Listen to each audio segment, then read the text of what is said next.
ప్రజలను తప్పుదో పట్టించేటువంటి అవాస్తవాలను చెప్పి సోషల్ మీడియా మేనేజ్మెంట్ ద్వారా దుష్ప్రచారాలను చేసి వ్యక్తిగతంగా తిట్టేటువంటి అంశాలను ప్రభుత్వంలో ఒకవేళ మీకు నచ్చకపోతే ముఖ్యమంత్రి గారిని విమర్శించదలుచుకున్నారు, మంత్రులు విమర్శించదలుచుకున్నారు, పార్లమెంటు సభ్యులు విమర్శించదలుచుకున్నారు, లేదా చట్టం ఉంది, న్యాయం ఉంది, కోర్టు ఉంది, డెమోక్రసీ ఉంది, అన్నిటికంటే రేపు పొద్దున బ్యాలెట్ ఓటింగ్ ఉన్నది.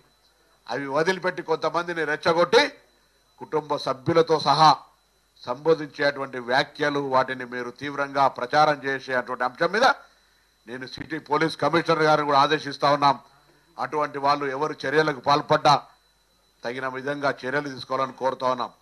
ఇలా ఇది మంచి సంస్కృతి కాదు. గతంలో అనేక మంది మా వాళ్ళ మీద అటువంటి ఏదైనా ఒక పోస్ట్ క్రియేట్ అయితే ఇళ్లలో అర్ధరాత్రి చేసి అరెస్ట్ చేసి తీసుకొచ్చినారు. ఇలా ఇటువంటి ఆందోళనకరం కలిగించేటువంటి లాంగ్వేజెస్ను ఉపయోగించి